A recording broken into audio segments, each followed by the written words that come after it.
everyone, welcome to AMC Movie Talk for movie fans. I'm your host, Clark Wolf, and this is our daily show bringing you the latest movie news with insight into what it all means. Joining me, as always, is AMC Movie News Editor-in-Chief, Mr. John Campea. John, good morning. Good morning, Clark. Greetings and salutations, everybody. It is time for John's favorite tweet of the day. And today's my favorite tweet of the day that got sent to me comes from iCrazyDavy. I love that name, actually. Who writes, at John Campea, why must you hate on Jar Jar Binks, John? It wasn't his fault that George Lucas dropped him on his head as a baby. And then he included this great little picture of Jar Jar Binks with severe depression when you realize everybody hates you. So, hey, send me your tweets, and I'll pick out a tweet every day for John's favorite tweet of the day. That is my favorite tweet of the day. Nice. And also joining us this morning is AMC Production Manager, Mr. Dennis Sen. Dennis, good morning. Good morning. I'm still buzzing from last night's Pacific Rim. It was awesome. How could you not be? Speaking of Pacific Rim. Perfect segue. Yeah, actually, last night, a bunch of us went to go see Pacific Rim, including Dennis, myself, Clark, and John Schnepp. And then we recorded a review of Pacific Rim right here that you can see in our AMC Movie News YouTube channel. And we'll put a link in the show notes as well so you can see our review. It is spoiler-filled, just so you know. But coming out, we got these posters. We got 3 of these cool pieces of art from Pacific Rim. And now you guys have told us before, hey, when you send out a prize, you guys should autograph it. All right, fine. I wouldn't want my autograph, but fine. So all 3 of us autographed it. Schnepp even put a little picture of a monster on one of them that he drew, which is kind of cool. So here's how you can get your hands on one of these. Email us at AMC Movie Talk, as I put these down, at amcmovietalk@gmail.com. Once again, email us to amcmovietalk@gmail.com. Now what you do is, in the subject line, this is important, in the subject line put Pacific Rim, and then attach a picture of you holding your AMC tickets for Pacific Rim. So email us at amcmovietalk@gmail.com, put Pacific Rim in the subject matter, include a picture of you holding your AMC movie tickets to go see Pacific Rim. We're going to pick 3 people at random and send you off. Send them in anytime up till Monday, I guess. We'll probably announce the winners on Tuesday. And yeah, that's how you can get your hands on those posters. Wonderful. The new film Saving Mr. Banks opens in AMC theaters everywhere on December 13th. We've spoken about the film recently when the first official image was released. The movie tells the extraordinary, untold backstory of how Disney's classic Mary Poppins made it to the big screen. In his quest to obtain the rights, Walt Disney comes up against a curmudgeonly, uncompromising writer who has absolutely no intention of letting her beloved magical nanny get mauled by the Hollywood machine. But as the books stop selling and money grows short, Travers reluctantly agrees to go to Los Angeles to hear Disney's plan for the adaptation. Now the first official trailer for the film has hit the web. You can find the link to the trailer in the video description below. John, what do you think of this trailer for Saving Mr. Banks? You know, we talked about this film the other day when the first image came out, and I said, look, you've got all-star caliber talent with Tom Hanks. Maybe an argument can be made, the greatest actor of all time in Hollywood. You've got Emma Thompson, you got Paul Giamatti, you get all these great performers in it, and it's a true story about how one of the most beloved films of all time came about. Obviously something to look forward to. I'm going to tell you right now, though, I watched this trailer. I think besides The Hobbit, which is coming in December, the second Hobbit film, this trailer has made Saving Mr. Banks my most anticipated film of the remaining year. Mm-hmm. And there are some big films coming out for the rest of this year, including that, Martin Scorsese, Wolf of Wall Street, a whole bunch of great films. This trailer, to me, was magical.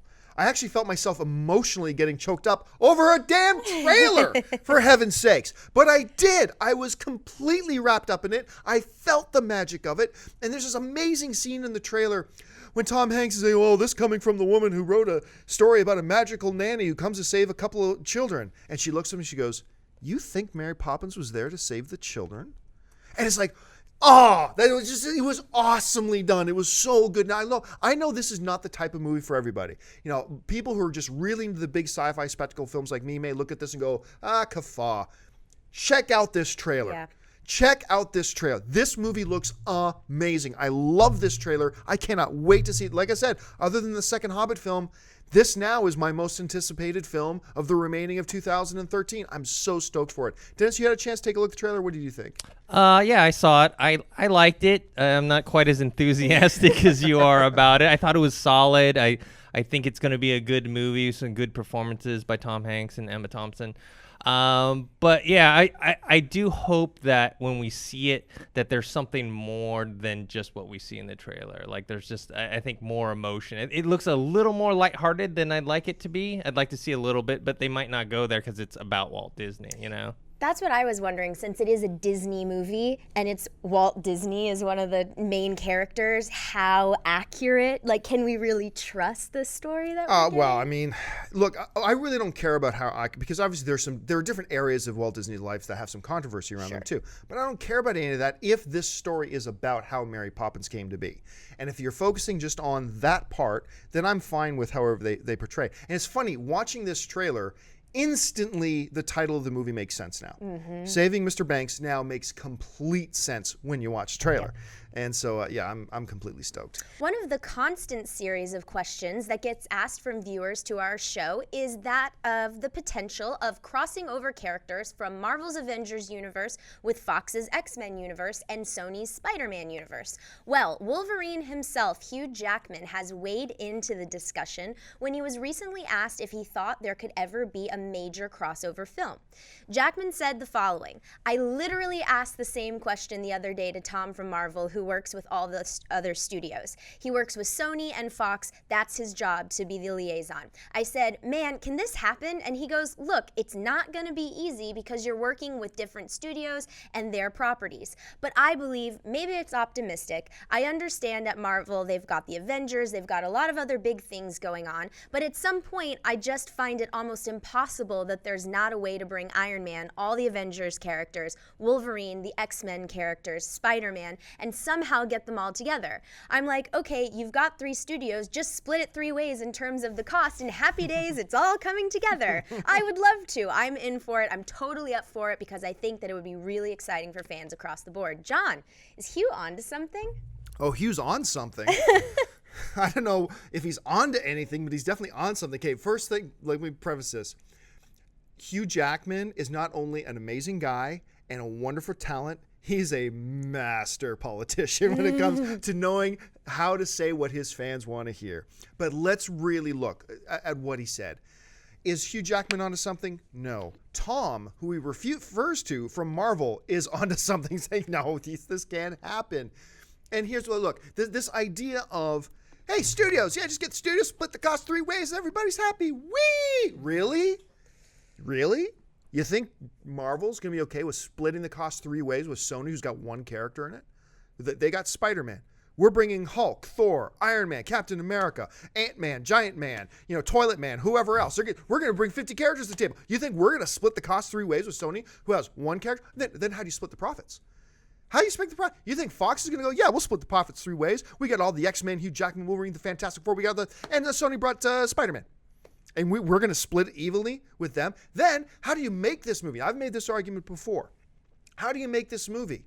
You think Sony, for 1 second, is going to approve a script that has Spider-Man not being the main guy in any scene? You think that Fox, for 1 second, is going to approve a script where, wait a minute, in this scene, it looks like Captain America has more authority than Wolverine does. You think they're going to approve that script? No. Now, here's where the hypocrisy of us as film fans, and let's face it, as film fans, I'm not saying we're all raging not heretics, hypocrites, but as film fans, we're raging hypocrites, because here's where the hypocrisy comes in.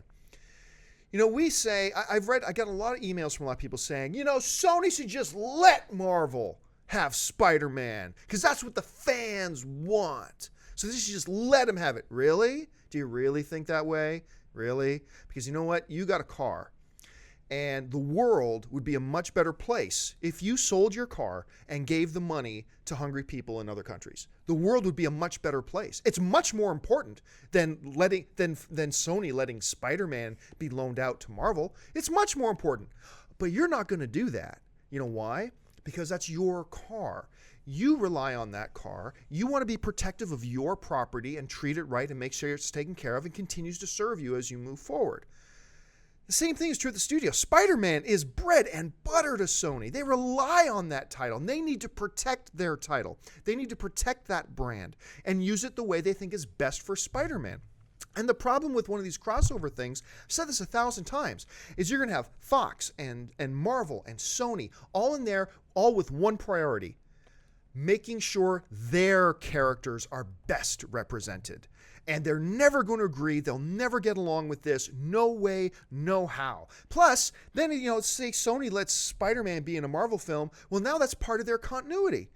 Now, whenever they make a Spider-Man film, they got to reference the Avengers. And if the Avengers have New York blow up, well, now in the Spider-Man film, their New York has to be blown up. I mean, there's just so many snares and traps along this way that makes this such an impossibility. Look, we would all like to see it. Sure, I want to see it.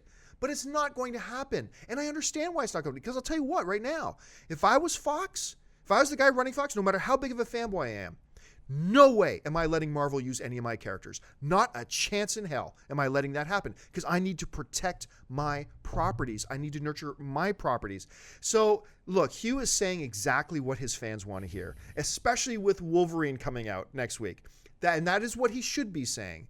But he's a smart guy, and he knows this could never happen. His buddy Tom from Marvel knows that this could never happen. We as fans need to accept that this can never happen, and for good reason. So until someday when Sony actually sells the rights to Spider-Man, or Fox decides we're just going to get out of the comic book business altogether, which why would they? Because it prints them money. But until that day happens, this just can't happen no matter what Hugh Jackman says, who's not in a position to make any decisions. But anyway, I've rambled on about this quite a bit. Dennis, when you see a guy like Hugh Jackman making statements like this, do you think that changes the game at all? No. I mean, like you said, for the many reasons you said, it's never going to happen. And also, for Hugh Jackman, yeah, he's saying this. He's drumming up some excitement so people go see Wolverine and stuff. This guy's like half his foot's out the door and playing the Wolverine character. Yes. So why does he care? He's just saying that to get people excited. Yeah. He's a great actor. He's a great guy, but he's just playing it up. Yeah, So. he's a great communicator. Yes. Clearly a great communicator. All right, folks, we've reached that part of the show for buy and sell. Here's how this works. In front of her, Clark's got a few other items in the world of movie news. She's going to run them down, and then Dennis and I are simply going to say whether we buy it or sell it. So, Clark, what do we got? It's being reported that Ben Affleck is in talks to star in David Fincher's new film, Gone Girl. The film is said to follow a story of a seemingly perfect marriage when something goes terribly wrong and the police are closing in. John, buy or sell Affleck joining Gone Girl? Buy. I've been on the Ben Affleck bandwagon forever. I've never got off. Yes, he's been in some terrible movies, Reindeer Games, Jillian, whatever, but he is a great actor. I have stood firm by that. If you haven't seen the movie called Changing Lanes that he did with Samuel L. Jackson, I think the best performance of his career. It shows what a true A-list talent he really is. And if a director like David Fincher sees it, damn right, I buy. Dennis? Yeah, I definitely buy it. I think Ben Affleck is one of those actors that are underrated. I mean, yeah, he did some not so good movies like Pearl Harbor and other stuff like that, but I think that kind of like made him in the spotlight, so he kind of suffered the consequences of the bad movie aspect of it. It didn't help that he dated Jennifer Lopez. No, too. it didn't. No. No, it didn't. And so, but him and Fincher, I love them both, so I think this is a definite buy. Awesome. Entertainment Weekly has revealed the first official image of Aaron Eckhart as the Frankenstein monster in the upcoming I, Frankenstein. Set in a dystopic present where vigilant gargoyles and ferocious demons rage in a battle for ultimate power, Victor Frankenstein's creation Adam, played by Eckhart, finds himself caught in the middle as both sides race to discover the secret to his immortality. Dennis, buy or sell the sounds of I, Frankenstein and the looks of this first image? I have to sell this. It sounds like, first of all, the concept sounds like Underworld, except for, with gargoyles and whatever the Demons. Yeah.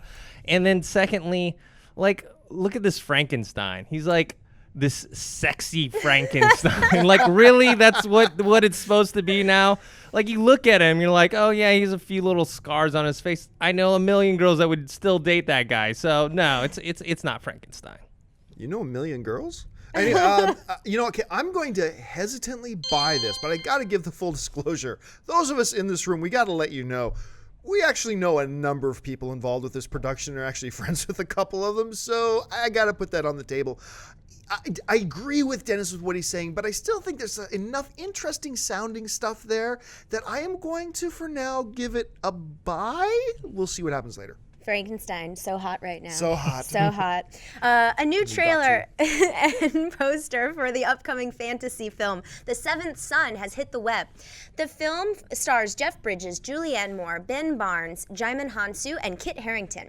In a time long past, an evil is about to be unleashed that will reignite the war between the forces of the supernatural and humankind once more. Master Gregory, Jeff Bridges, is a knight who had imprisoned the malevolently powerful witch Mother Malkin, Julianne Moore, centuries ago.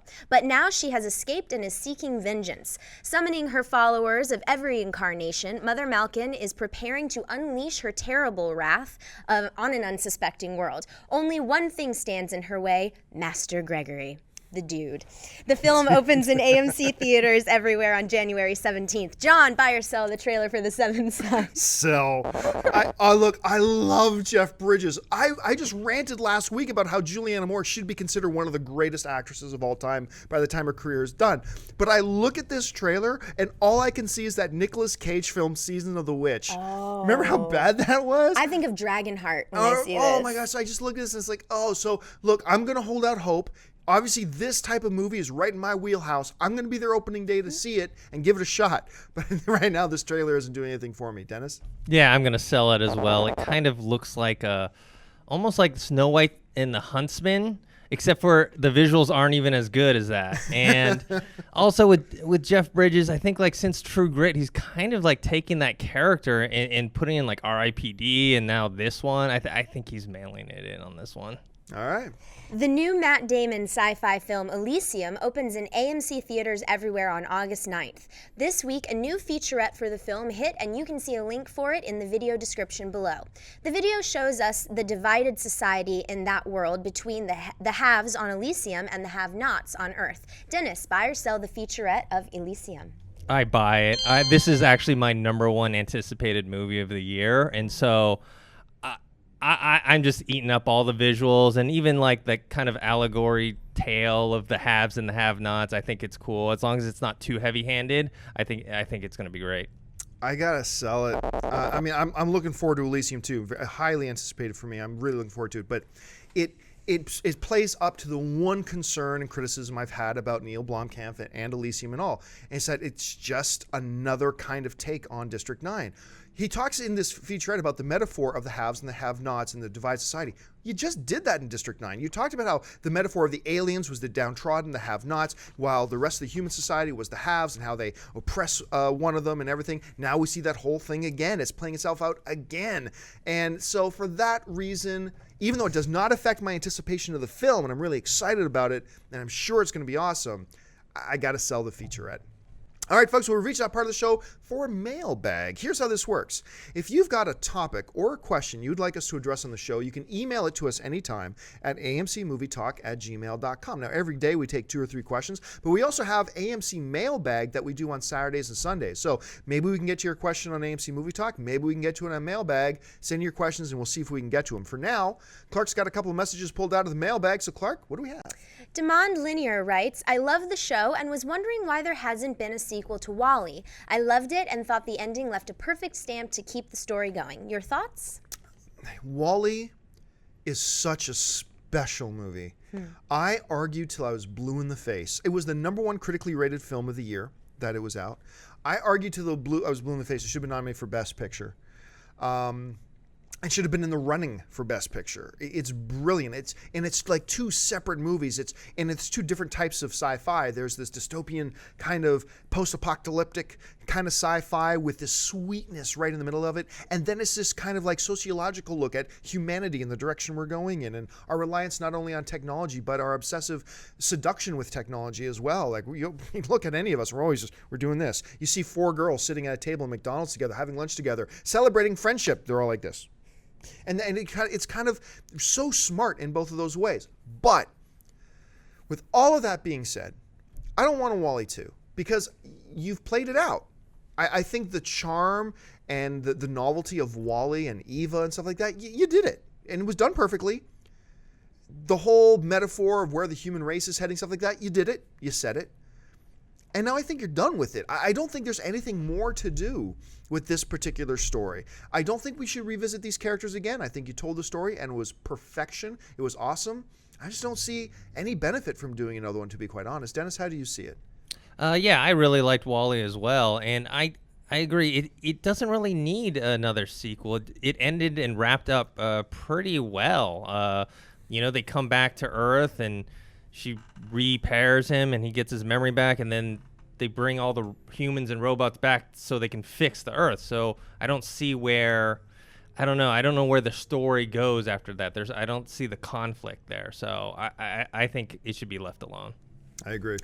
L.A. Emmert writes, "Hi everybody. I saw an interview of the Lone Ranger, and they had asked Armie Hammer about him being Batman in George Millar's Justice League way back when, and he described the film/tone of the movie was a mixture of realistic grittiness of the Dark Knight trilogy and the tactical nature of the Star Trek series. Do you think George Millar's Justice League would have been good? Even though Armie Hammer said it himself, that was before Marvel's crushed it with everything, or do you think Armie Hammer wants to be Batman Bruce Wayne again?" For those of you who don't know what LA's talking about, a number of years ago, before Avengers and everything, Warner Brothers was full steam ahead in developing a Justice League movie.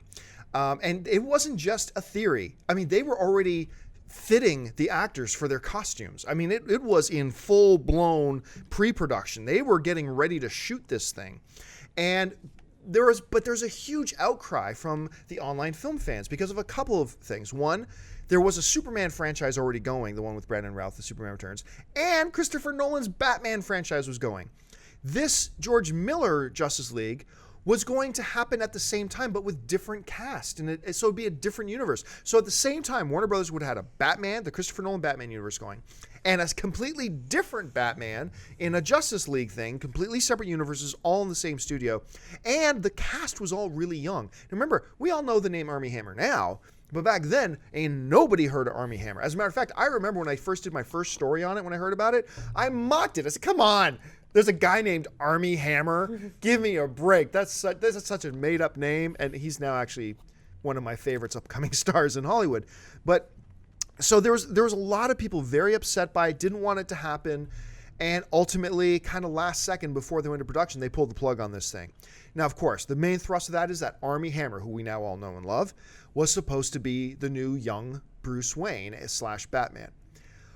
Could we see Armie Hammer as Batman in the future? We've talked about this a few times on the show. Obviously, I like Jason Momoa for Batman, but I am totally good with Armie Hammer. He's a big, good-looking, solid, square-jawed dude who can bulk up like nobody's business. There's not two of them like there was in Social Network, but that aside, I think it would be great. Do I really think he's angling to be Batman?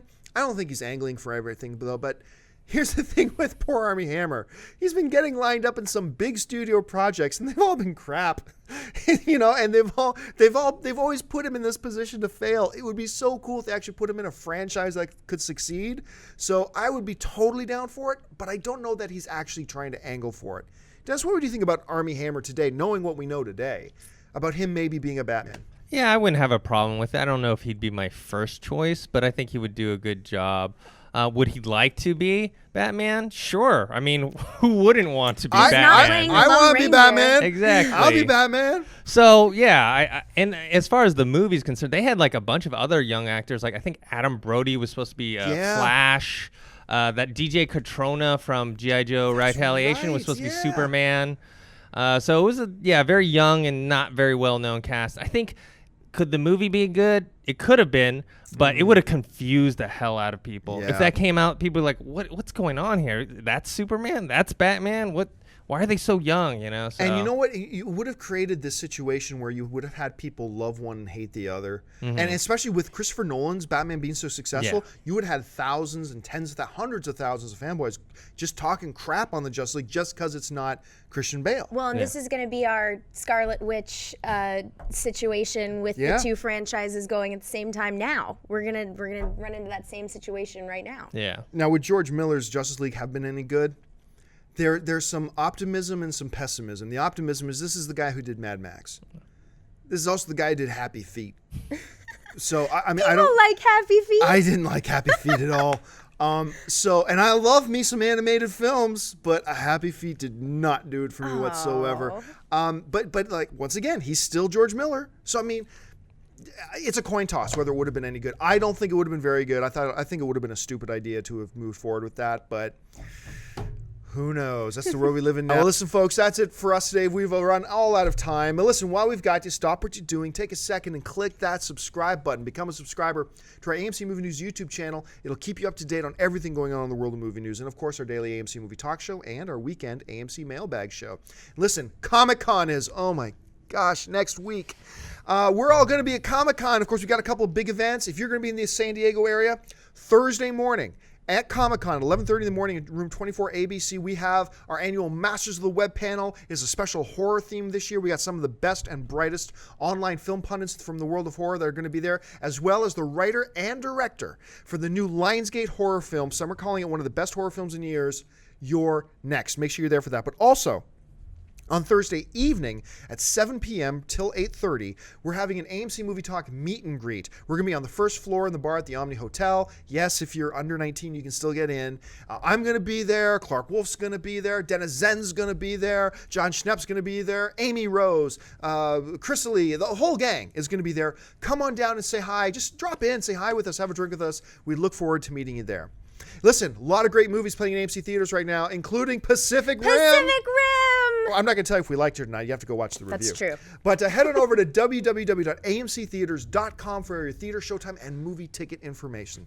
So, I want to thank, as always, our very lovely host, Miss Clark Wolf. Clark, where can people find you online? They can find me on Twitter at Clark Wolf, Clark with an E, Wolf with an E, and on Facebook at Official Clark Wolf. The one and the only, the guy who makes this whole thing run, Mr. Dennis Zen. Dennis, where can people find you online? You can find me on Twitter at ThinkHero and on Facebook, just my name. And also, I'm not in the review, but I want to say Pacific Rim was awesome, and everyone should go see it. Yes. And you can find me on Twitter at John Campia. That's John with an E, Campia with an E. No, I'm just kidding. Just John Campia. And You be quiet, You can find me on Facebook, too. Send me in some tweets so I can pick out some for my John's favorite tweet of the day.